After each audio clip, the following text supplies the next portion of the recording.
Bueno, tengo el enorme placer, el gusto de poder estar dando inicio a un nuevo conversatorio, desafíos de la política feminista en la región.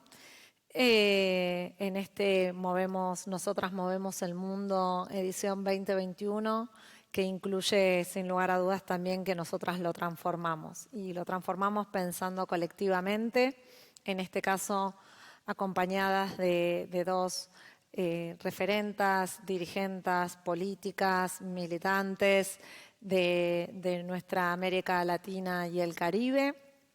Nos acompañan en este conversatorio, por un lado, Epsi Campbell, actualmente vicepresidenta de Costa Rica. Ella es política y economista costarricense, fue 2 veces diputada, tanto desde el 2002 al 2006 como del 2014 al 2018 por el Partido Acción Ciudadana, 2 veces precandidata a la presidencia de la República por el mismo partido. En el 2018 fue elegida primera vicepresidenta de Costa Rica, siendo parte de la fórmula de Carlos Alvarado Quesada. Se convirtió en la primera vicepresidenta afrocostarricense del país y en la primera mujer afro-latinoamericana electa popularmente en el cargo. También fue designada ministra de Relaciones Exteriores del país, cargo que ocupó desde el 2018. Desde acá, además, la seguimos muy de cerca y la admiramos profundamente.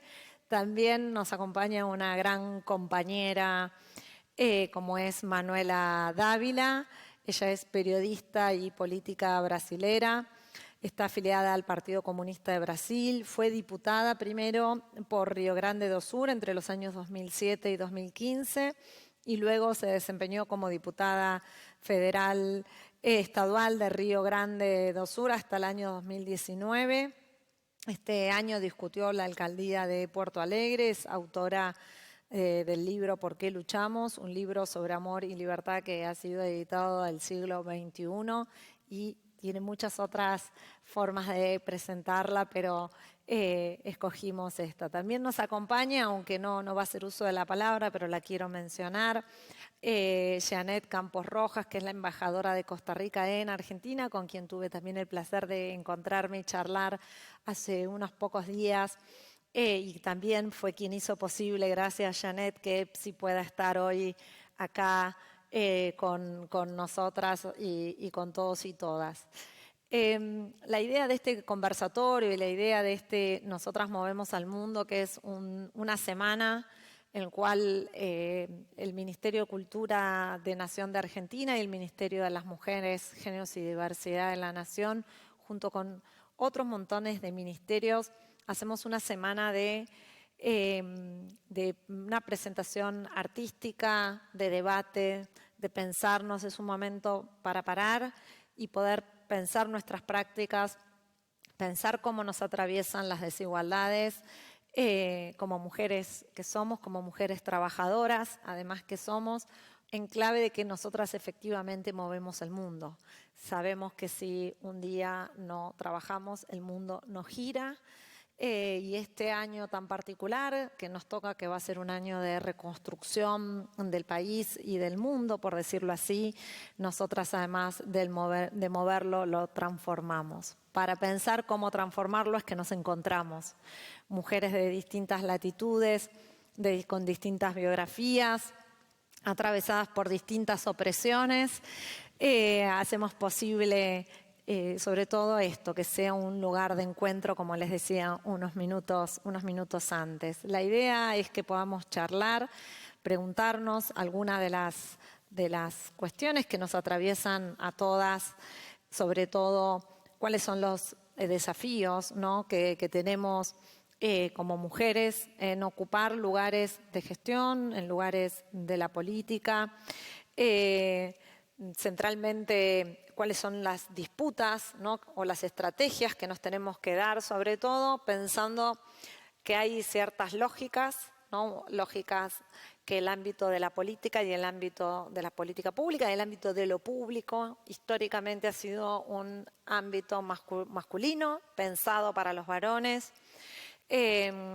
Por lo tanto, con ciertas lógicas, con ciertas formas de ejercicio de la autoridad también masculinizadas. Y en este largo recorrido que en el siglo XX y en este siglo XXI mucho más, las mujeres venimos ocupando esos espacios, sabemos que no los ocupamos con facilidad, que tenemos que rendir muchas veces más exámenes y demostrar nuestras capacidades y muchas veces estamos sobrecalificadas para ocupar los mismos lugares que otros pares o colegas varones.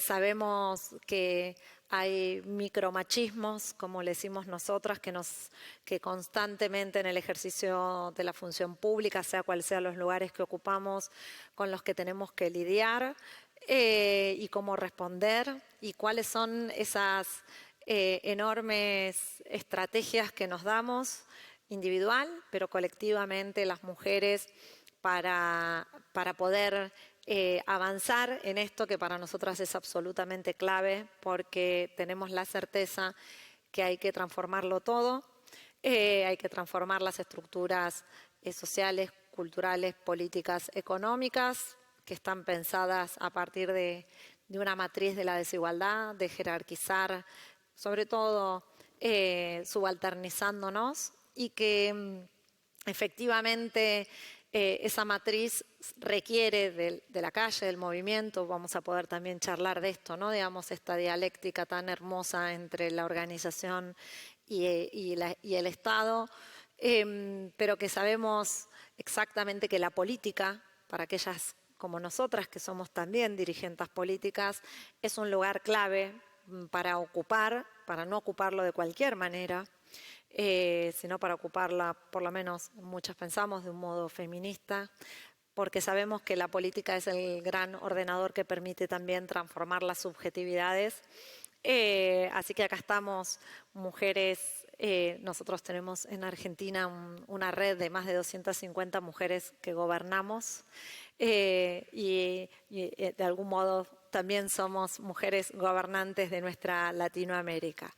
En este sentido, y esa era la introducción, las quería invitar, no sé si querés empezar, cómo atravesan ustedes estas desigualdades de género o estas violencias en el ejercicio de la función pública, qué estrategias se han dado, cuáles son esas tensiones, con mucha libertad digo, para que podamos sentirnos que estamos conversando.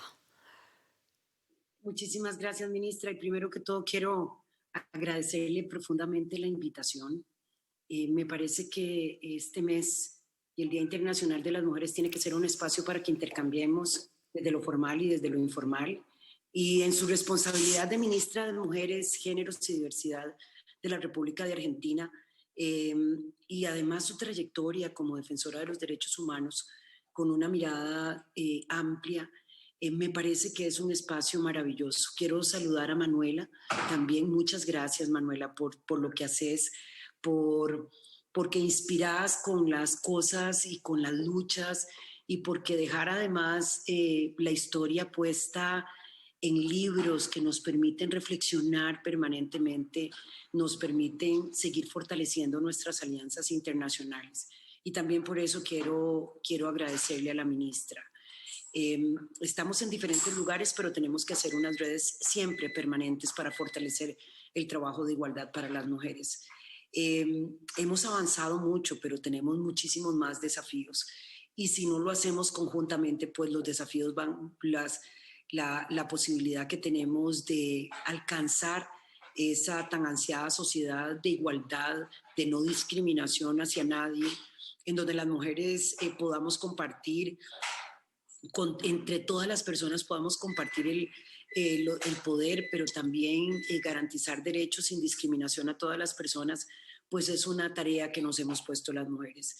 Yo quiero decir que este es un año bien particular porque es un año en el cual estamos, como muy bien nos introducía la ministra, ya ni siquiera puedo decir un año de recuperación en el segundo año de una pandemia que estamos administrando, sí, en unas condiciones diferentes.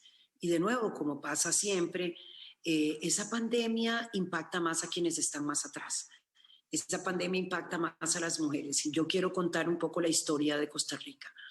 La historia de Costa Rica es que en el peor momento de esta pandemia, para los meses de julio y agosto, el desempleo femenino llegó al 30%. 30%. No estamos hablando siquiera de las mujeres que están en la economía informal o las mujeres que están subempleadas.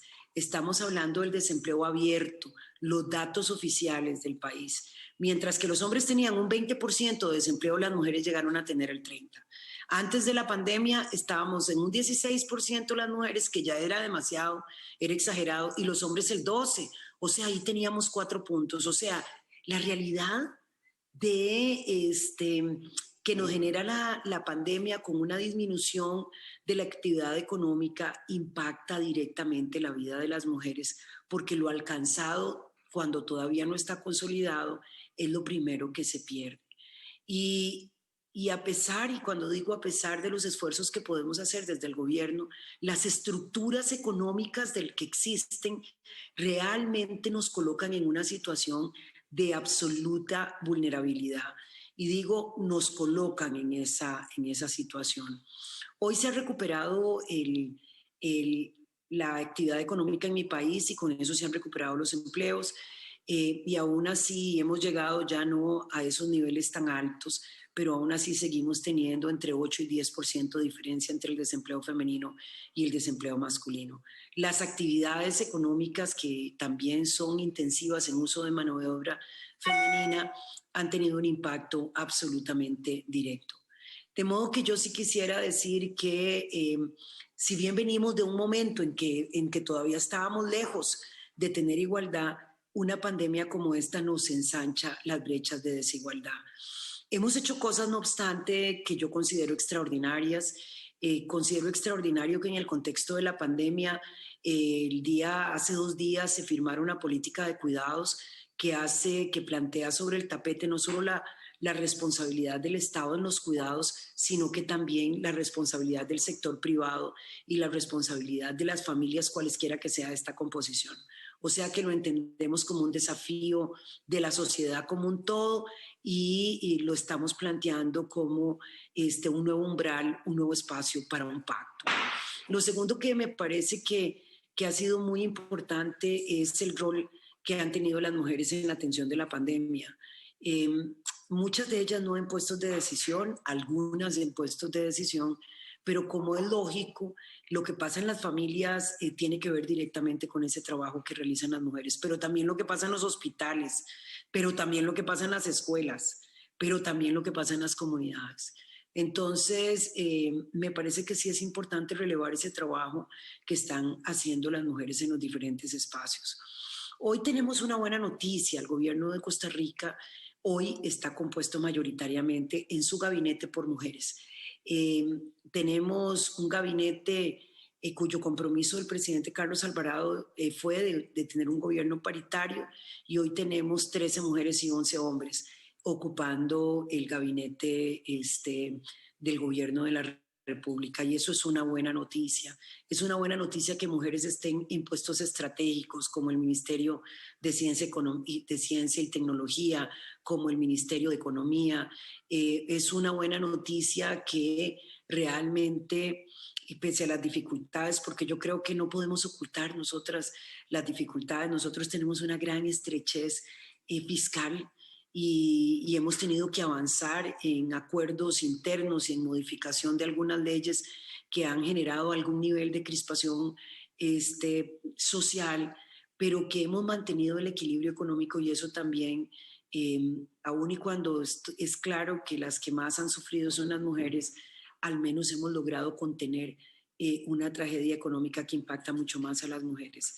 El año pasado, cuando empezaba la pandemia y que no sabíamos que iba a ser tan larga, el gobierno de la República logró hacer transferencias directas de dinero a las personas que perdieron el empleo. Y quiero decir que o estaban subempleadas, y quiero decir que también es una muy buena noticia que esos recursos se distribuyeron de manera paritaria, porque colocamos en la política pública esta decisión de considerar las necesidades particulares de las mujeres.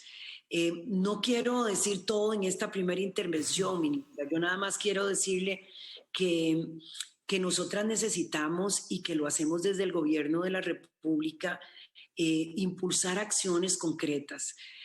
A mí me encanta pensar que podemos hacer una alianza estratégica con usted, con su ministerio, con mi ministra, con la ministra Marcela Guerrero, porque tenemos que aprender entre nosotras a acelerar los procesos en tiempos difíciles como estos. Y tenemos además que generar unas redes internacionales que nos permitan levantar un discurso feminista en donde podamos disminuir las brechas de desigualdad inaceptables, algunas que heredamos históricamente y algunas que estamos profundizando en este nuevo contexto.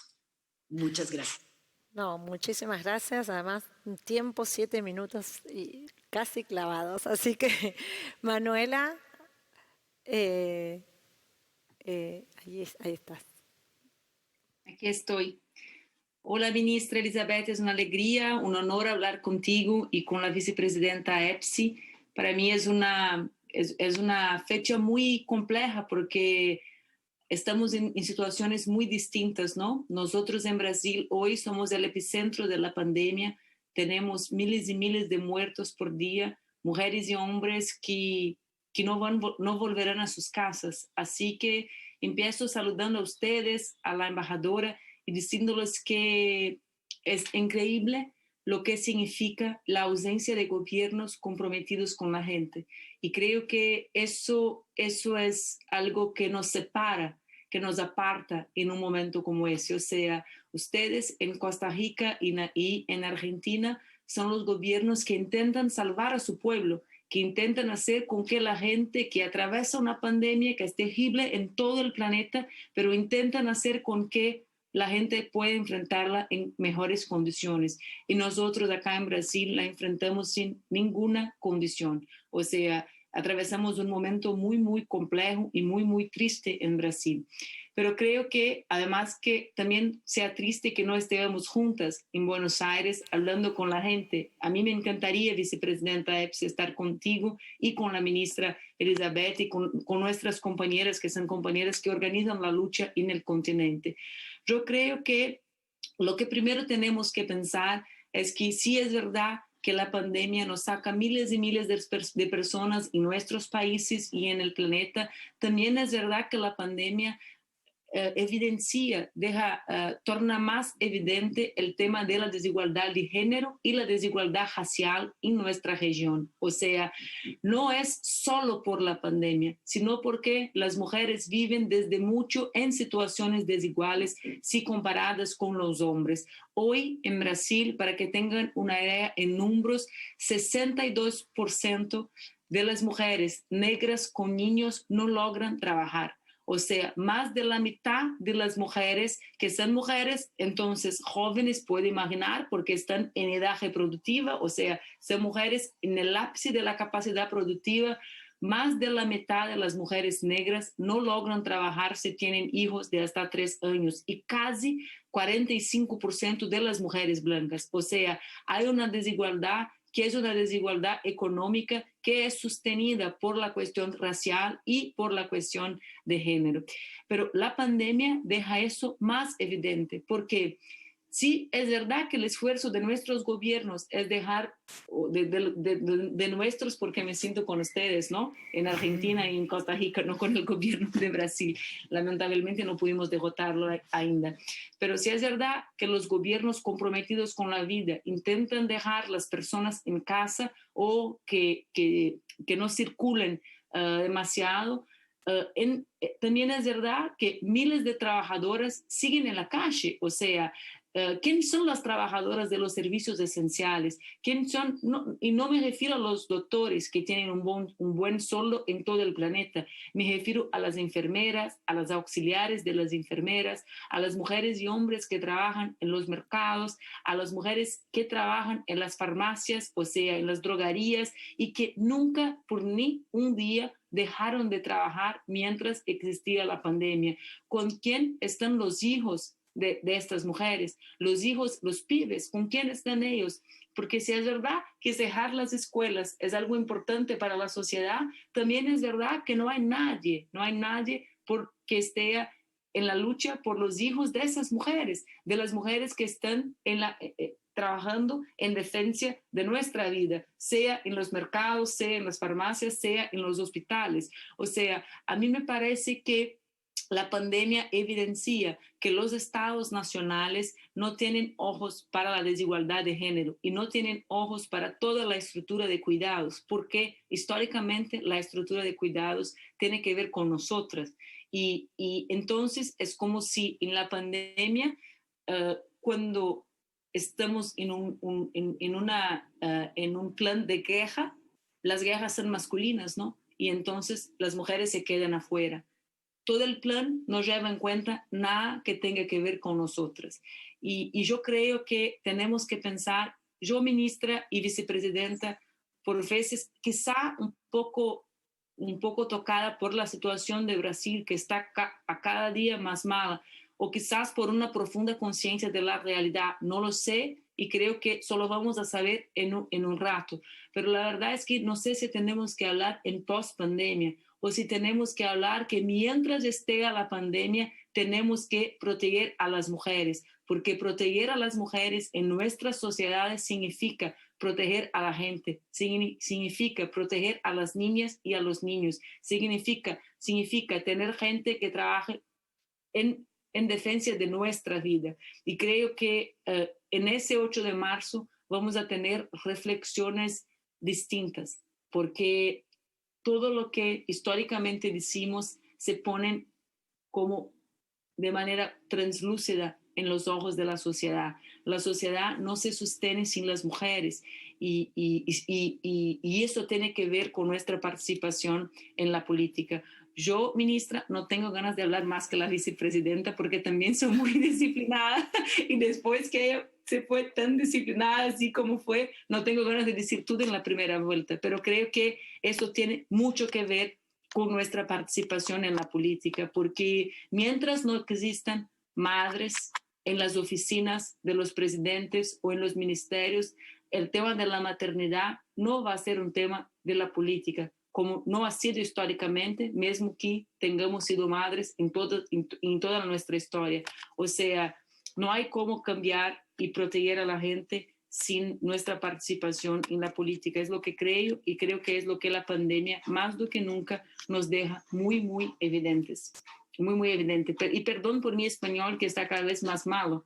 Yo oía a la vicepresidenta con un español tan limpio, tan distinto de los argentinos y pensaba, voy a intentar hablar despacio como la vicepresidenta Epsi, porque los argentinos hablan y nos ponen ansiosos, ministra, porque tenemos que hablar como muy, no se puede hablar despacito con un argentino, así que ahora percibo que en Costa Rica se puede respirar, vicepresidenta, para hablar, que los argentinos no lo respiran mientras hablan.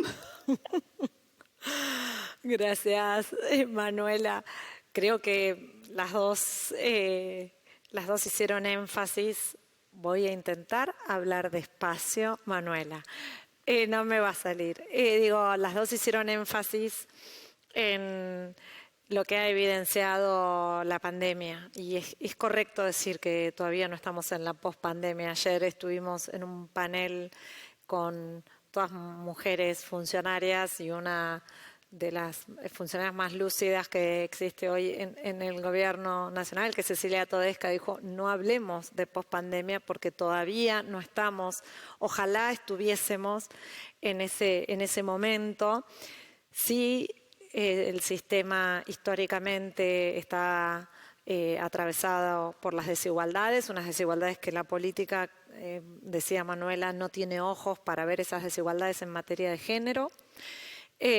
Muchas veces tampoco las organizaciones políticas, ¿no? A veces es más fácil, o históricamente estuvimos atravesadas para pensar las diferencias en términos de clase y llegar a ver la desigualdad que atraviesa todo el mundo, que es la de género, que también se cruza con la de clase sin lugar a duda, y a la de la etnia o a la de la raza o a la de la edad.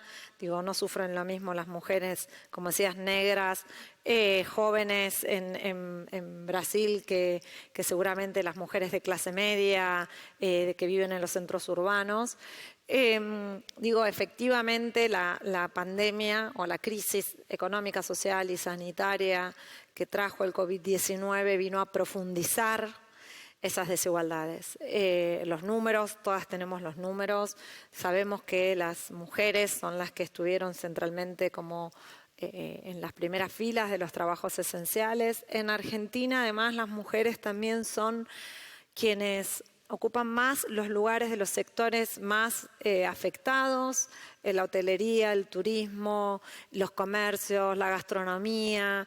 Entonces, el impacto es mucho más grande. Según la CEPAL, para la región, las mujeres retrocedimos en este último año, en promedio, una década en materia del acceso al mercado laboral. Una década son 10 años de avances que habíamos dado y que implica mucha creatividad y mucho desafío para el momento que estemos no solamente en la transición. EPSI contaba muchas las medidas, Argentina también tomó muchas medidas para intentar paliar este impacto, pero seguramente necesitamos muy fuertemente tener una mirada creativa y pensar incluso salidas un tanto radicalizadas para intentar recuperar y no pensar que esto es un paréntesis para volver a lo que teníamos antes. El segundo de los ejes que nosotras pensábamos era cuál es el lugar, ¿no?, que ocupa en la gestión, en las distintas gestiones, la agenda de los movimientos feministas y de la diversidad o de los movimientos de mujeres, cuáles son esos debates, cuáles son esas tensiones que se plantean claramente como banderas. En esto que yo les decía al principio, que para mí es una enorme relación hermosamente dialéctica cuando existe la correa de transmisión y también cuando no la existe, porque bueno, no es la misma la situación de Brasil que la situación quizás de Costa Rica o de Argentina o de otros países de la región. Sobre todo, esta pregunta la entendemos clave porque primero, las luchas o las movilizaciones y la organización de los movimientos de mujeres en nuestra región en general ha cobrado mucha masividad en los últimos años, en las últimas décadas. Argentina, les diría que es muy notorio, y en los últimos 4 años de gobierno neoliberal, el movimiento de mujeres ha sido, yo estoy convencida, el movimiento o el actor colectivo más dinámico y más antineoliberal y con mayor potencia y con mayor masividad en la calle. En Argentina en particular, saben que desde el 2015, a partir de una movilización espontánea que se convocó a partir de la consigna Ni Una Menos, a partir de un femicidio, uno de los tantos que nos sacuden todos los días, pero hay un momento en donde hay una gota que en el movimiento de mujeres provoca una salida y una convocatoria muy masiva a las calles pidiendo centralmente que no nos maten más, ¿no? Digamos, es algo tan tristemente sencillo como esto, es que nos queremos vivas. A partir de ese momento tan clave que fue el 3 de junio del 2015, en el 2016, el primer paro que se le hizo, la huelga que se hizo al gobierno neoliberal encabezado por el presidente Macri, lo hicimos las mujeres. La lucha que hemos dado durante el 2018 por avanzar en la conquista de la interrupción voluntaria del embarazo, que en el 2018 conquistamos con media sanción y después no logramos que sea ley, pero que llegó a movilizar 2 millones de mujeres en la calle en pleno agosto con un frío y una noche de lluvia, y nos quedamos ahí esperando por la ampliación y la conquista de ese derecho, y no nos fue bien en ese momento, pero entendíamos que la historia ya estaba rodando. Ese mismo movimiento es el que hizo que por primera vez en la historia de la Argentina, al año siguiente, en el 2019, cuando había una campaña electoral, sea un tema de la agenda el aborto, algo que no había sido nunca una pregunta a cada uno de los candidatos, ¿no? Cada uno de los candidatos se le preguntaba, ¿y usted qué opina? ¿Y usted qué va a hacer si gana? Y ganamos, por decirlo de alguna forma, gana Alberto Fernández, Cristina Fernández como vicepresidenta, Y es ese mismo movimiento que lleva en esta dialéctica a que exista un primer ministerio de las mujeres que no había existido en la historia de la Argentina y también hizo posible que termináramos el 30 de diciembre en un año de pandemia con la conquista del aborto legal, seguro y gratuito. Nosotras entendemos que ahí hay una relación entre ese movimiento de mujeres, esas demandas de la organización, digamos, del movimiento organizado, de las diversidades, que hacen que se vaya corriendo la agenda, ¿no? La agenda de los derechos, de la conquista de derechos. También nosotras, el año pasado, el presidente dictó un decreto por el cual se le garantiza a la población travesti y trans el acceso al empleo público en un 1%, porque es la población más vulnerada que existe en la Argentina, con una expectativa de 40 años. Entonces, la pregunta para nosotros es cómo viven en cada uno de sus respectivos países esta relación entre esa demanda de una agenda. La agenda de cuidados, hablaba recién Manuela, para nosotras es central, la agenda de las violencias, la agenda del acceso a los derechos reproductivos, las distintas agendas, pues son múltiples las nuestras, y cómo dialogan, ¿no? Cómo dialoga esa agenda, ese movimiento con el Estado, con la institucionalidad, con las funcionarias feministas en los casos que lo somos. Bueno, es una pregunta abierta, pero que nos invita a compartirnos. Epsi. Muchas gracias, Elizabeth, y muchísimas gracias. Cuando escuchaba a Manuela y se pone a pensar en las realidades diferentes de cada uno de los países. Claro que quiero decir una cosa que es obvia para ustedes, digamos, Brasil es un país continental y nosotros somos un país de 5 millones de personas, ¿verdad? Es como un barrio de Sao Paulo esto. Y Argentina es un país inmenso, pero sí quiero decir que realmente tenemos unas instituciones que se preocupan por la gente. O sea, desde hace un año, hoy, pasado, mañana hace un año, en este país declaramos emergencia con el primer caso reportado de COVID. Y quiero decir que los resultados al final siempre son muy dolorosos, pero Costa Rica todavía no ha llegado a colapsar los servicios de salud. Cualquier persona que ha necesitado una unidad de cuidados intensivos al día de hoy lo ha tenido. Pero es que los antecedentes eran de un sistema de salud público bastante robusto. Y yo creo que también estas pandemias ponen en evidencia lo que los países han hecho. Creo que los datos que nos colocaba Manuela sobre la mesa son inaceptables en Brasil y en cualquier lugar del mundo. Que una tenga como mujer negra en un país de esta región solo un 35% de posibilidades de estar en el mercado de trabajo con un empleo, bueno, es una cosa de una brecha, pero terrorífica, diría una. Incluso para las mujeres no negras, que este porcentaje de desempleo llegue al 45%, pues habla de una situación muy compleja. Quiero aprovechar para saludar a la embajadora de Costa Rica, Ginette. Ginette ha hecho un trabajo extraordinario para que generemos estos puentes.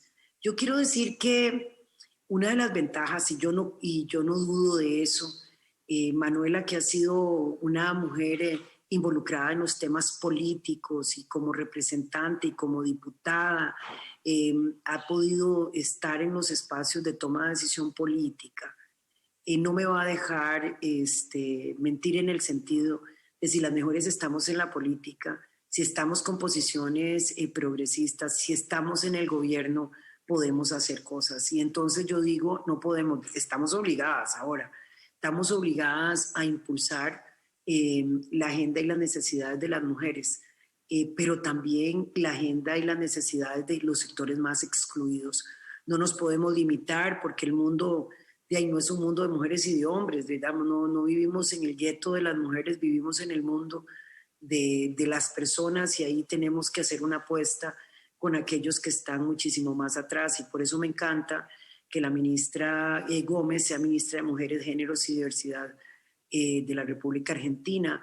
Creo que los temas de la inclusión social son temas en donde tenemos que trabajar absolutamente, con total definición, porque es que estamos hablando de mujeres, niños, niñas que realmente están exigiendo tener la promesa, que la promesa constitucional no sea una promesa, sea la promesa de igualdad y que todos somos iguales y que no hay discriminación. Eso todavía sigue siendo para importantes sectores de la población una promesa, no es una realidad.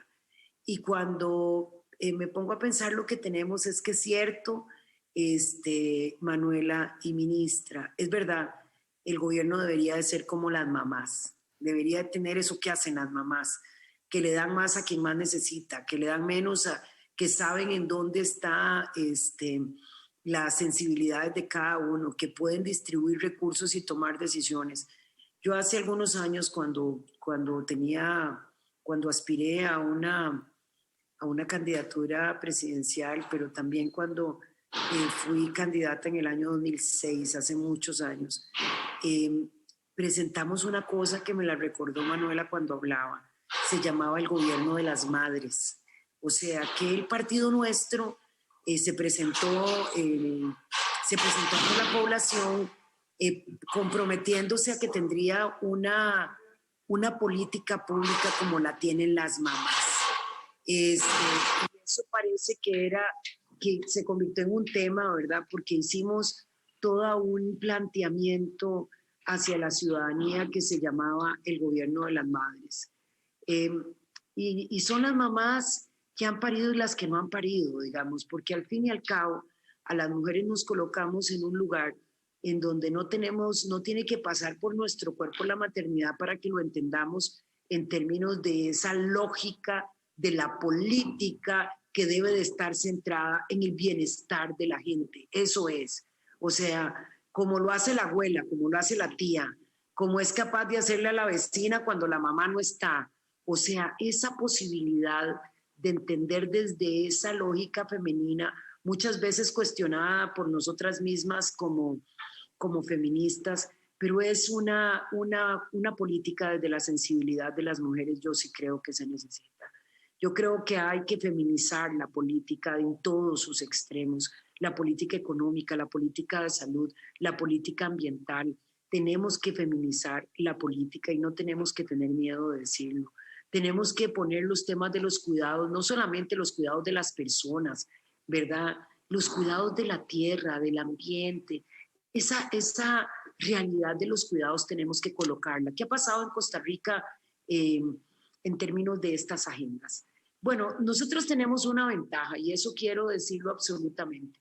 Así como hemos hecho un buen trabajo en materia de COVID-19, yo creo que debemos de ser, sin temor a equivocarme, de los países que mejor han sacado la tarea, ¿verdad? Muy al principio de la pandemia ya estábamos firmando sobre la cantidad de vacunas que llegarían al país. Y además nosotros tenemos un sistema de salud pública que es prácticamente universal. O sea que realmente el sistema privado en Costa Rica representa, si acaso, el 10-12% del total de oferta de salud que existe, pero además con unos hospitales y unos servicios de calidad mundial. Digo, aquí en Costa Rica un hospital público puede hacer una operación a corazón abierto y no sé si lo podrá hacer una de los hospitales privados. O sea, realmente hemos hecho una tarea y hemos heredado un país que tiene esas condiciones. Pero digo, para ir terminando, que sí, nosotros hemos logrado incorporar muchas de las demandas. Es en esta administración, que es continuidad de la anterior, que finalmente se legaliza el matrimonio igualitario en Costa Rica. Es en esta administración donde finalmente pues no hemos llegado a otra cosa más, pero avanzamos en temas de garantizarle los abortos terapéuticos y ese derecho a las mujeres en Costa Rica.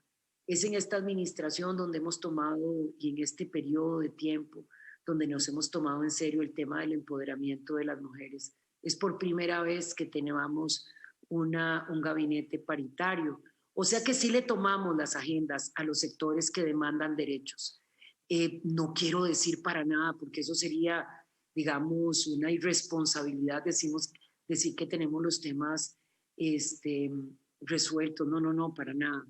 Pero de nuevo, cuando uno está en la política, tiene que utilizar las herramientas del poder para transformar la vida de la gente y principalmente la vida de quien más dificultades tiene. Esos que están más atrás, esas que están más atrás. Hemos colocado una perspectiva de diversidad mirando los temas de pueblos afrodescendientes, pueblos indígenas, levantado una agenda que, por cierto, en el pasado tuvo Brasil, de internacional la lucha contra el racismo, la inclusión de las personas afrodescendientes, negras, de no dejar que esos temas queden congelados, y siendo un país pequeño nos hemos hecho a la tarea de colocarlos internacionalmente para realmente avanzar en materia nacional e internacional. Así que sí, los movimientos sociales tienen que ser más exigentes, siempre tienen que levantar banderas muy radicales. Entendemos que tenemos que seguir avanzando. El tema de la violencia contra las mujeres es un tema estructural.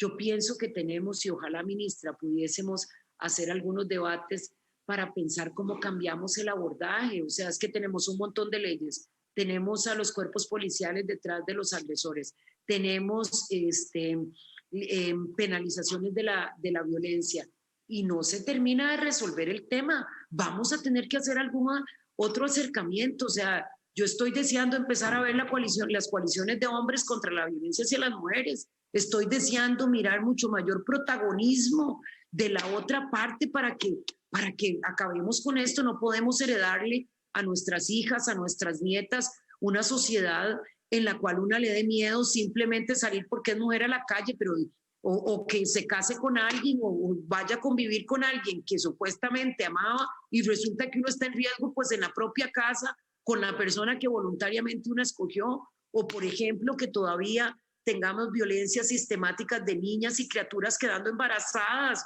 O sea, eso no es posible, digamos, y tenemos que hacer todos los esfuerzos para acabar con eso. Aquí tienen al menos a una vicepresidenta absolutamente comprometida, y a un gobierno que impulsa una agenda que quiere dejar más adelante de lo que la recibió.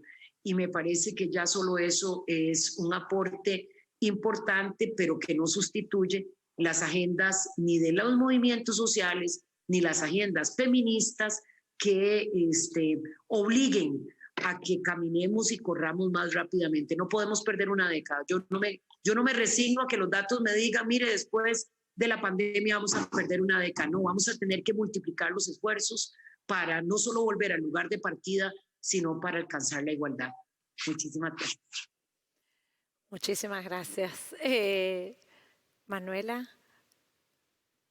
Yo comparto muchísimo con la vicepresidenta EPSI. Sabes, ministra, yo la oía y oía a las dos e imaginaba que la verdad es que no tenemos mucho tiempo, porque cuando pensamos en qué políticas o lo que hacer, tenemos que hacer siempre con una velocidad tan o más larga lo que hablan ustedes los porteños. O sea, tenemos una necesidad de hacerlo muy, con mucha velocidad. Y creo que en eso está una relación muy dialéctica, como tú has dicho, ministra, que es algo que está, bueno, tenemos que luchar para que estén las mujeres en la política. Yo tengo certeza, una convicción de quien está como hace 15 años que he estado en el Parlamento, o sea, tengo una vida en esto, y la realidad es que yo no tengo más ninguna esperanza que la mayoría de los hombres estén en la lucha por nosotras. Sí, nosotras estamos, como ha dicho la vicepresidenta EPSI, en la lucha por toda la sociedad, incluso porque la verdad es que la sociedad, nosotras la tenemos en nuestra espalda. O sea, nosotras somos las personas que tienen toda la estructura de cuidado, todas las ausencias del Estado están en nuestra espalda. O sea, cuando una de nosotras está en la política, tenemos la mirada para mujeres y para hombres, tenemos la mirada para los viejos y para los niños, porque si el Estado no está con los niños o no está con los viejos, estamos nosotras. O sea, y por eso creo que el tema de la participación de la mujer en la política, en las instituciones, en el Parlamento desde el punto de vista local hasta los parlamentos nacionales, en los espacios internacionales. Imaginen lo que nosotros ahora en Brasil tenemos clareza lo que significa Bachelet, la expresidenta de Chile, en la ONU. O sea, en todos los organismos, mismo los organismos internacionales, la presencia de las mujeres en el espacio público tiene mucho que ver con todas las otras luchas en una relación dialéctica, como tú has dicho, ministra. Y en eso tenemos el tema de la violencia política contra las mujeres, porque la verdad es que esto, que es un instrumento dirigido a nosotras, la verdad es que es el mecanismo para la manutención del status quo. O sea, lo que ha pasado Cristina en Argentina, lo que ha pasado Dilma en Brasil, lo que ha pasado Bachelet en Chile, lo que seguramente mismo que yo no sepa ha pasado la vicepresidenta Epsi en Costa Rica, lo que he pasado yo cuando he disputado la presidencia o la vicepresidenta contra Bolsonaro, eso no es algo acerca de nosotras. Esto es el instrumento de ellos, no de los nuestros, no del presidente Alberto, del presidente Lula, del presidente Correa, del presidente de Costa Rica, sino que de ellos que significan el poder que no mira a las personas y se utilizan hoy de la violencia política de género, en mi interpretación, porque tienen conciencia que los cambios y la mirada va a ser conducida por las mujeres y entonces tienen que detenernos y no van a lograr. Y en eso creo está el tema del movimiento social. Ustedes las argentinas son el referente para el continente y para el planeta, lo que han logrado ustedes las argentinas, ministra, porque las personas siempre les gusta hablar de las victorias. Y yo comprendo por qué y comparto. Mi hija hace unos días me ha dicho, tú perdiste las elecciones, todas las elecciones que me acuerdo. Y yo le intentaba decir, no, he vencido muchas elecciones. ¿Por qué? Porque a ella solo le recuerda lo que tiene 5 años, o sea, solo se recuerda de las últimas elecciones del país. ¿Y por qué te lo digo eso? Porque sí, ministra, la gente mira la victoria de las argentinas, pero nosotras sabemos que ustedes han estado en la calle y fueron derrotadas y no salieron de la calle. Y con eso han sido el soporte para miles de mujeres y para las mujeres y los hombres parceros nuestros en el Parlamento para los cambios. O sea, mismo nosotras cuando estamos en los espacios de poder, como estás tú, como está la vicepresidenta Epsi, como yo he estado muchos años, si no tenemos la gente en la calle, estamos solas. Y yo creo, y escribo siempre eso en mis libros, que el feminismo es el revés de la solitud, o sea, si estamos solas no tenemos la fuerza que tenemos juntas. Y además de eso, creo que está lo que tenemos que hacer. Yo comparto muchísimo con la vicepresidenta Epsi, contigo. Yo creo que tenemos que garantizar que las mujeres tengan la independencia económica y que eso que hace unos años no estaba en la agenda central de nuestros países porque teníamos más empleo, con la pandemia vuelve para la agenda central de nuestros países, porque si las mujeres no trabajaban antes de la pandemia con sus niños, ahora con la pandemia, con el desempleo, con los soportes que los estados nacionales han hecho, sea para la vacuna, sea para los sueldos emergencial, todo lo que han aportado los estados para garantizar que la gente en los países tenga dignidad mientras estemos en la pandemia, van a ser recursos que nuestros países no van a tener. O sea, la tendencia es que tengamos economías más en crisis de lo que ya la tenemos. O sea, y con eso el Estado se va a quedar más pequeño. Y nosotras sabemos quiénes son las personas que pagan la cuenta cuando el Estado se queda más pequeño. Somos nosotras las mujeres. Y entonces creo que el tema del trabajo es el tema que vuelve a tener una centralidad. Y comparto con la ministra, con la vicepresidenta, tenemos que pensar lo que hacer con la violencia contra las mujeres. Y yo creo que tenemos que trabajar más con nuestros niños. Yo siempre me quedo impresionada cuando, ahora no por la pandemia, pero cuando iba a escuelas y hablaba de violencia contra las mujeres, en todas las ocasiones había un niño o un jovencito, una peba, como dicen ustedes las argentinas, que me miraba y me decía, yo no lo sabía, que eso no era lo que pasaba en la vida de las parejas. Porque si una niña o un niño está en su casa toda su vida con un padrón de comportamiento donde la violencia, y mismo no solo la violencia contra las mujeres, porque las casas donde las mujeres son víctimas de violencia, los niños también lo son, ¿no? Es la violencia que está ahí. No es una violencia solo contra nosotras, es contra nosotras y contra los hijos del varón que se pone a violentar. Y entonces creo que tenemos que hablar con estos niños. Nosotros en el 2018, 2017, cuando estábamos en el gobierno, antes del golpe contra Dilma 15, intentamos hacerlo. Y no por nada, eso fue el elemento que hizo con que la extrema derecha se pusiese con más rabia en la calle, porque decía que teníamos ganas de entrar en las familias, y yo le contestaba, sí tenemos ganas de entrar en las familias, porque en mi familia no se va a pasar nada cuando mi hija sepa que no se puede poner en palo con una mujer. Solo va a pasar algo en las familias donde hay algo que no está correcto. Y fue increíble, porque cuando hablábamos de poner eso en las escuelas, que las escuelas trabajasen con el tema de género, con el tema de orientación sexual, como ha dicho la vicepresidenta EPSI, con el tema de la violencia contra las mujeres, eso fue lo que ha ponido la extrema derecha más en contra de nosotros.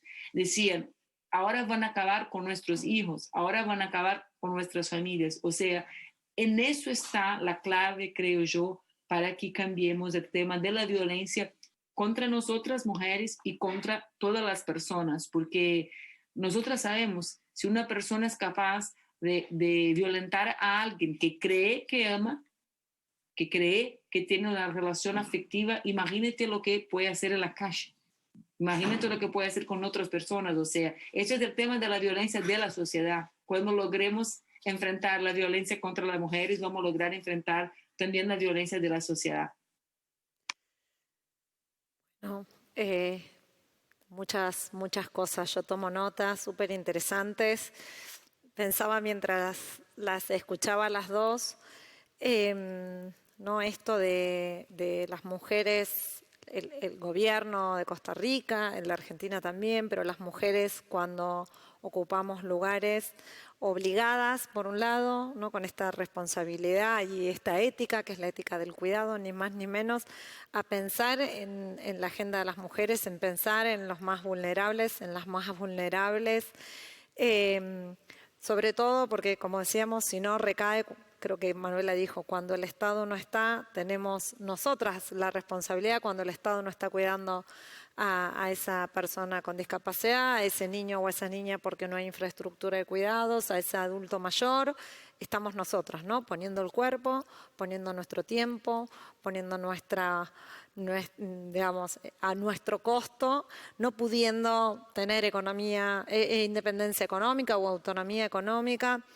Y hace muy poquito escuchaba a Alicia Bárcena en una presentación y ella decía una frase que a mí me encantó y en estos días la usé mucho, se la robo, pero siempre digo de quién es para no robarle la autoría, que tenemos que pensar en ir a esas sociedades del cuidado, ¿no? Digo, un Estado que cuida, que es lo que nosotras pensamos y ponemos como ejemplos, digo, en términos de frente a una crisis sanitaria se pueden tomar decisiones que son muy claves. Una es cuidar. En Costa Rica y en Argentina, ninguna de las personas que vio afectado o se tuvo que morir es porque no tuvo una asistencia, un respirador, digamos. Y eso es cuidar a la gente. Y eso implican decisiones políticas, ¿no? Decisiones de uso de recursos. Eso es cuidar y pensarnos hacia un futuro que no tiene que ser lejano, de ir a esas sociedades del cuidado. Para mí implican estados feministas, es algo que yo lo vengo pensando, ¿no? Digamos, y no parece tan alocado cuando en el día de ayer, por los actos, estamos en toda esta semana con la semana de la mujer o de las mujeres, acompañé al ministro de Defensa a un acto con las Fuerzas Armadas argentinas que tienen la política de género desde el año 2006 y él dijo que él aspiraba a que haya unas Fuerzas Armadas feministas, ¿no? Y yo pensaba, Llegamos a un lugar en donde en Argentina un ministro de Defensa le dice eso a los miembros de las Fuerzas Armadas y cuenta que las Fuerzas Armadas durante todo el año de pandemia se pusieron al servicio de la ciudadanía para colaborar en la entrega de insumos, en colaborar en el cuidado de las vacunas. Digamos, ¿cómo podemos pensar efectivamente un Estado que cuida? Y que implican muchas transformaciones, digo, fuerzas de seguridad, fuerzas armadas, política, recursos, miradas. Y eso me parece que es absolutamente clave para lo que tenemos por delante. El lugar que tenemos nosotras las mujeres, me gustó lo que decía Manuela de que esa violencia política, y hay que recordar a Mariel Franco, no podemos dejar de hacerlo en estos días, en este momento, como un instrumento o de disciplinamiento, ¿no?, a las mujeres, o como un instrumento para detenernos en estas transformaciones que estamos queriendo llevar adelante. Y para entrar decirles que Argentina tiene desde el 2006 educación sexual integral por ley, no sin problemas en su implementación. No ha sido sencilla su implementación porque Argentina es federal y cada una de las regiones tiene en algunos lugares más resistencias que en otros, y sin lugar a dudas los sectores más conservadores, en los sectores en contra o antiderechos o contra la ideología de género, como se denomina desde los 90 por el Vaticano, esta corriente que viene a intentar retomar la agenda como de las asignaciones biológicas como enclave para borrar la idea de la construcción del género, que se ve con Mis hijos no, y todas estas manifestaciones diversas, entienden que ahí, que es donde nosotros creemos claves, que es donde podemos transformar culturalmente los patrones, es donde no quieren justamente que avancemos. Y ya para entrar para el cierre y darles la palabra para que podamos hacer una última intervención, pensábamos como interrogantes, ¿no? Digamos, cómo llevar adelante políticas feministas implica siempre estar situadas, ¿no? Nosotras usamos siempre una frase que es tener los pies en la tierra, en el Ministerio de las Mujeres, que nos parece clave. En el momento en que nosotras como dirigentes o como políticas sacamos los pies del territorio, digo, en la conexión real, en pensar políticas situadas, pensadas específicamente con todas estas claves de interseccionalidades. Ustedes mencionaban recién pensar en las particularidades que tienen las poblaciones indígenas o las mujeres indígenas, los afrodescendientes, y que en nuestra región en particular, ¿no?, es muy, muy difícil, digamos, o no es posible cuestionar cabalmente el patriarcado en nuestra región si no lo hacemos sin cuestionar las relaciones coloniales de poder que nos habitan desde nuestros comienzos como países. Y eso hay una matriz cultural colonial que nos atraviesa por igual, con las diferencias que tiene Costa Rica, Brasil, Argentina y cada uno de los países. Y saber que también nuestros cuerpos, ¿no?, los cuerpos de las mujeres fueron también territorio de conquista, ¿no? Territorio de conquista, digo, en la conquista. Y pensar que sabemos que el patriarcado, y yo agrego que tiene un maridaje con el capitalismo perfecto, por decirlo así, es imposible suponer que se puede avanzar fronteras adentro exclusivamente de cada uno de nuestros países, y por eso es tan importante esto que estamos haciendo hoy, esto que venimos haciendo históricamente, que es los lazos entre compañeras, hermanas de la región, como cuando Chile está avanzando en una primera convención constituyente paritaria, estamos ahí, como cuando Uruguay conquistó el derecho al aborto, la importancia que tuvo para Argentina, que es un país hermano tan cercano, cómo palpitamos y sufrimos las caídas y los avances en cada uno de nuestros países. Y la idea es esto, invitarnos a pensar estos desafíos que tenemos para la región, cómo compartir nuestros desafíos comunes, y así también podemos dar el cierre a este hermoso conversatorio. EPSI, toda tuya. Muchísimas gracias, ministra. Y bueno, yo quiero agradecer de nuevo la posibilidad de poder compartir y de poder contar lo que hacemos en Costa Rica, pero también compartir nuestra experiencia de la palabra. La palabra transforma, la palabra cambia todo, la palabra genera energía y con las palabras nuestras entrelazadas en función de los objetivos de futuro, entonces estamos avanzando en derechos. Creo que tenemos no solo que compartir más, sino contar más las historias que transformaron la vida individual y la vida colectiva, las historias de las mujeres que no tienen la posibilidad como nosotras de tener el derecho a la palabra en diferentes espacios, las historias de las que nos antecedieron también, de aquellas que nos abrieron las puertas y el camino para que estuviéramos hoy aquí. Hoy, y pensando en el Día Internacional de las Mujeres, es como el momento de pensar también, de darnos el permiso de pensar no solo los aportes de las mujeres, sino las sociedades que soñamos y cómo hay que hacerlo desde el espacio que tenemos. O sea, no hay forma en que nosotros pensemos todo lo que hay que transformar y que cuando tenemos el poder todo lo encontremos suficientemente difícil como para no hacer nada. O sea, hay muchas cosas en las cuales tenemos que poner el énfasis en estos tiempos de pandemia global. Tenemos que colocar permanentemente las necesidades de las mujeres en todas las soluciones y en todos los espacios. Si pensamos en salud, a ver, ¿cuántas mujeres están siendo vacunadas con respecto a los hombres? A ver, ¿en dónde están además, quiénes son las que están dando ese nivel de atención en salud? Son las mujeres, visibilizarlo.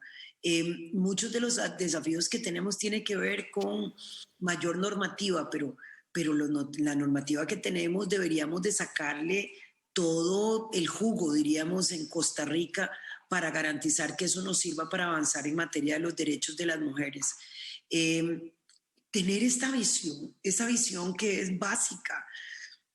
Las mujeres no somos iguales y entonces cuando estamos hablando de las mujeres y no pensamos en las identidades diferenciadas, volvemos a hacer la misma ingratitud, la misma injusticia que cuando los hombres hablaban de hombres y decían que estábamos incluidas allí las mujeres. No, hay realidades muy diferentes de las mujeres rurales y las mujeres que viven en zonas urbanas. Hay realidades muy diferentes entre las mujeres que tenemos preparación académica y aquellas que no las tienen. En aquellas que aún con preparación doméstica, y pienso en tantas mujeres negras alrededor de la región que teniendo preparación académica lo único que les queda es trabajar como servidoras domésticas porque el mercado les cierra todas las puertas y todas las oportunidades de poner en valor ese conocimiento. Este es un tiempo en el que el debate y este mes tenemos que tratar de poner la película y la fotografía de la mejor manera posible para que todos entendamos que las deudas que tenemos no son deudas con las mujeres, sino con la sociedad. Todos los datos nos dicen además que la exclusión y la discriminación hacia las mujeres tiene un costo económico altísimo, o sea, altísimo. Estamos decidiendo voluntariamente renunciar al intelecto, a la capacidad, al recurso intelectual y humano que significan las mujeres. Y entonces tenemos un desafío de crecimiento económico en tiempos del COVID y ese desafío económico no lo vemos con el bono que tenemos de mujeres incorporándose en los mercados de trabajo. Yo quiero decir además que tenemos que hablar de un tema que nosotras, que hemos hecho un esfuerzo muchas veces, y cuando digo nosotras me estoy refiriendo a las mujeres desde todas sus identidades, lo hemos hecho bastante solas, bastante reservadas. Yo quiero hablar que hoy más que nunca tenemos que pensar en la salud mental de las mujeres, en la estabilidad emocional de las mujeres, en esa parte en donde nos hemos ido comiendo todos los problemas de todo mundo y ahora con niveles de estrés, con niveles de presión emocional tremendos que ponen en riesgo no solamente la estabilidad de las mujeres, sino de las propias familias, porque creímos que eso no era un tema que teníamos que trabajar. Pues tenemos que trabajar muchísimo más. Tenemos que ponerle atención a que la salud emocional está directamente relacionada con la enfermedad física.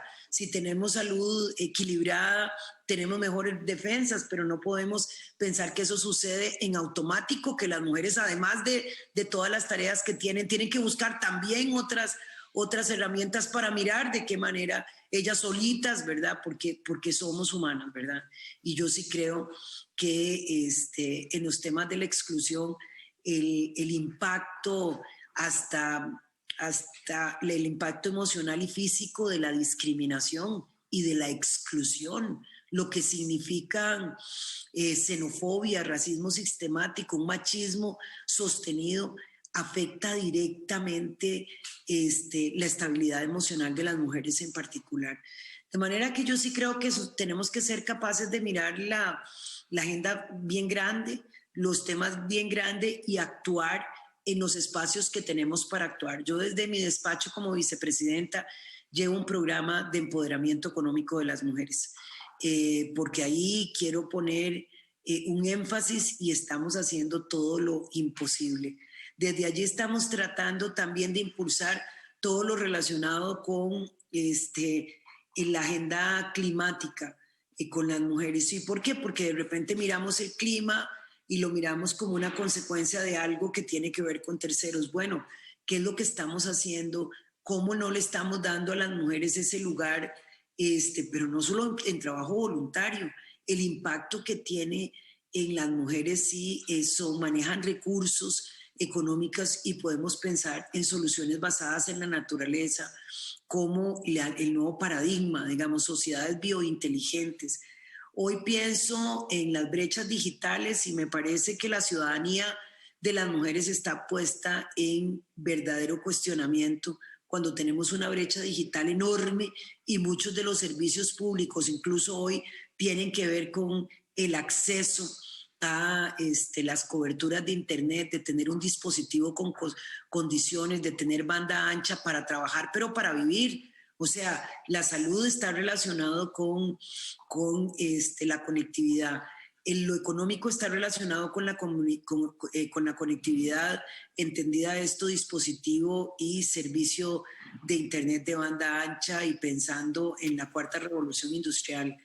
La educación está relacionada con la conectividad.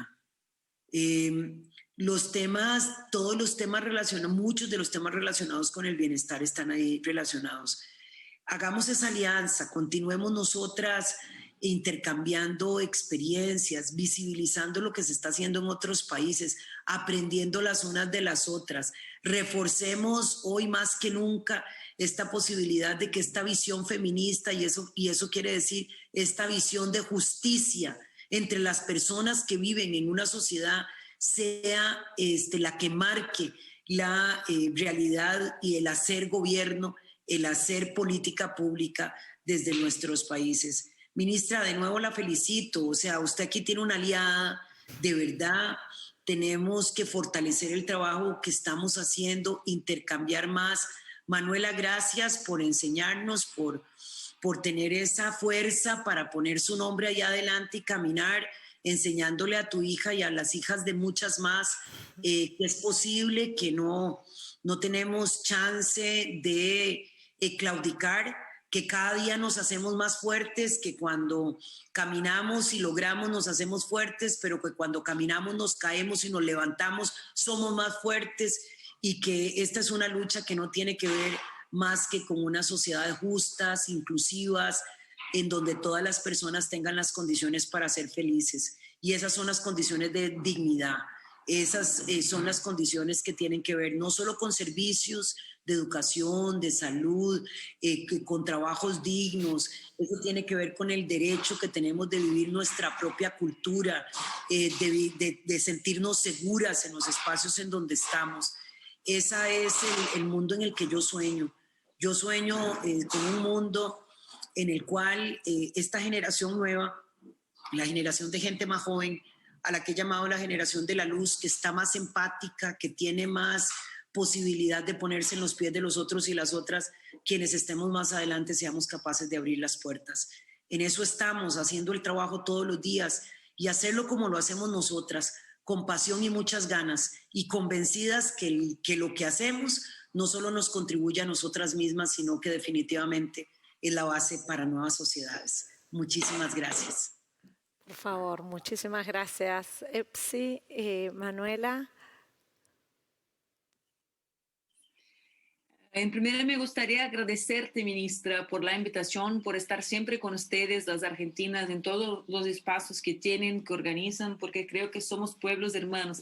Además, nosotros que vivimos en el sur de Brasil, que estamos tan cerca de ustedes y que, bueno, en el último periodo aprendemos con ustedes también acerca de cómo organizar el pueblo y volver a vencer las elecciones, o sea, a cambiar la vida de la gente. Creo que ustedes son un referente muy importante en la región, no solo por lo que han logrado en el último periodo, sino porque tiene un trabajo muy, muy fuerte de organización popular. Y creo que eso tiene mucho que ver con las mujeres, con los niños y con los hombres y con los cambios que necesitamos en la sociedad.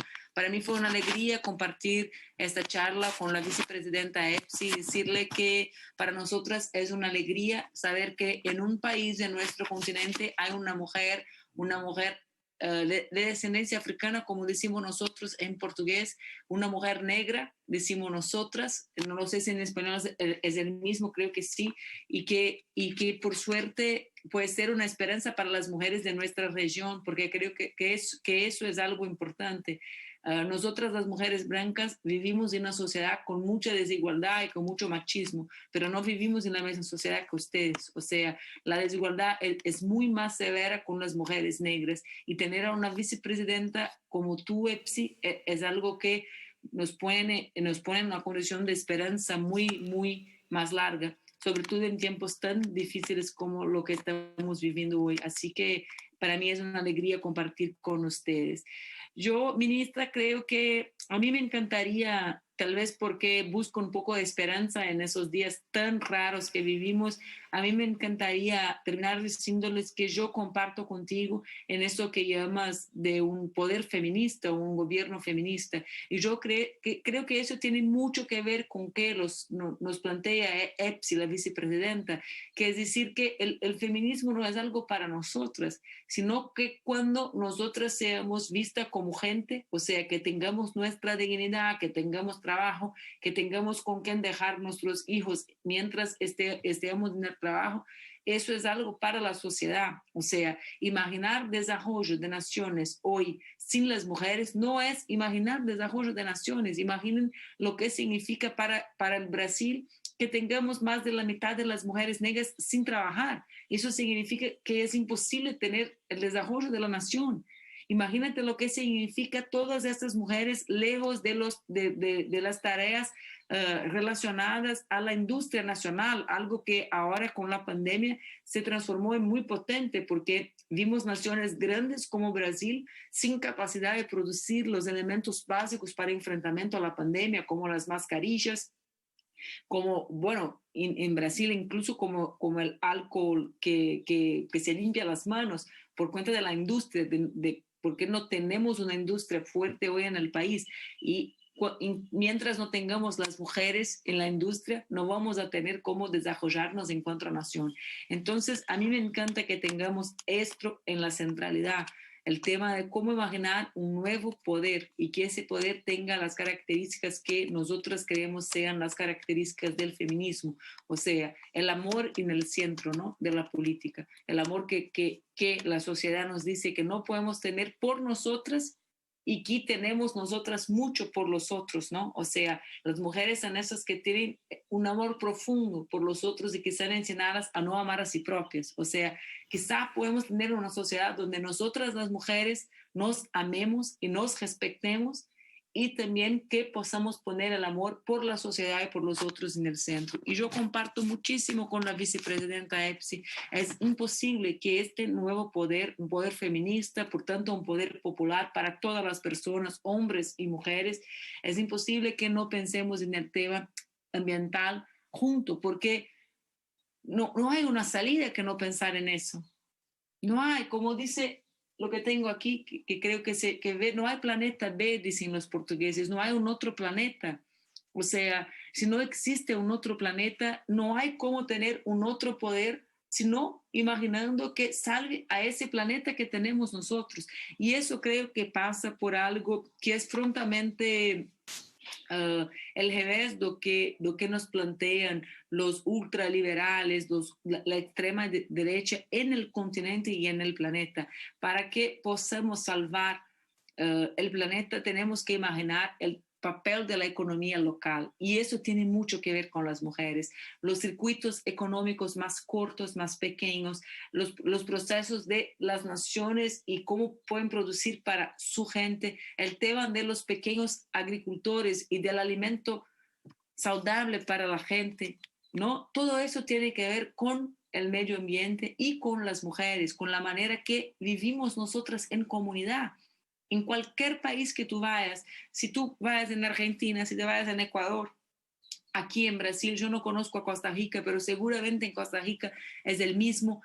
Si tú llegas en una comunidad, están las mujeres juntas trabajando por su comunidad. Si tú llegas mañana, en el sábado, en un barrio pobre, aquí de mi ciudad, Porto Alegre, vas a encontrar una mujer con el hijo de otra que está en el trabajo. Vas a encontrar una mujer ayudando a la otra con el alimento que se le faltó. Y eso tiene que ver con el espíritu comunitario. Y creo que tenemos que poner más de eso en la economía. Hay algunos que dicen que esa es la economía local, o sea, cómo hacer con que los gobiernos y las comunidades, el tema de la cooperación, estén juntos garantizando empleo y dignidad a la gente y salvando el planeta, porque no hay un otro planeta. O sea, no hay ningún sentido en tenermos un otro poder si no salvamos el planeta para que podamos vivir con otro poder de otro tipo que preserve a la vida de la gente y que garantice el derecho para todos. Así que para mí es una alegría, son días muy, muy difíciles aquí en Brasil, pero es una alegría mirar a ustedes, a las dos, a nuestra embajadora en Argentina, la embajadora de Costa Rica en Argentina, y saber que no caminamos solas, o sea, tenemos unas a otras. Y si nos tenemos unas a otras, tenemos todo lo que necesitamos para cambiar la política de nuestra región y quizá salvar el planeta. Muchísimas gracias. Muchísimas gracias, Manuela, también. Bueno, primero agradecerles genuinamente. Para mí fue un placer. Vieron que a veces cuando uno está en estos conversatorios y tiene que estar pendiente que salga todo bien, a veces es difícil disfrutarlo. Sepan que para mí ha sido un placer. Me llevo algunas cosas muy importantes, lo de la salud mental y emocional, que yo no lo tengo en la agenda EPSI, lo tomo inmediatamente como un tema para pensar. Hay muchas cosas que me han dejado y eso se lo agradezco a título personal. Después, sepan que para nosotras que el cuerpo es tan importante, esperamos que pronto podamos encontrarnos. Ojalá sea en el Nosotras Movemos el Mundo del año que viene, en esta semana tan particular para nosotras, que nos permita poder tener encuentros presenciales que achican las distancias. Sabemos lo que queremos cuidar el planeta, queremos una sociedad del cuidado, queremos estados que cuiden, queremos más mujeres y sabemos por qué eso se necesita con más mujeres en el ejercicio de la función pública y con feminismo popular. No es poca cosa, ¿no? Saber qué queremos y cómo. Y además también sabemos, como decía recién Manuela, que no caminamos solas. Así que enormemente agradecida, de corazón se las digo a las dos. Acá también hay aliadas. Agradecerle a Janet, allí que es una clave para poderla tener a EPSI, a los equipos que han hecho posible este encuentro y a seguir pensando, a seguir encontrándonos. El tema de las violencias es uno de los temas que nos preocupan a todas y seguramente vamos a poder de acá en adelante trabajar juntas para pensar que no es una utopía, una vida libre de violencias. Muy, muy agradecidas a las dos y acá estaremos para encontrarnos en breve. Gracias. Muchas gracias. Muchas gracias, nos vemos. Nos vemos.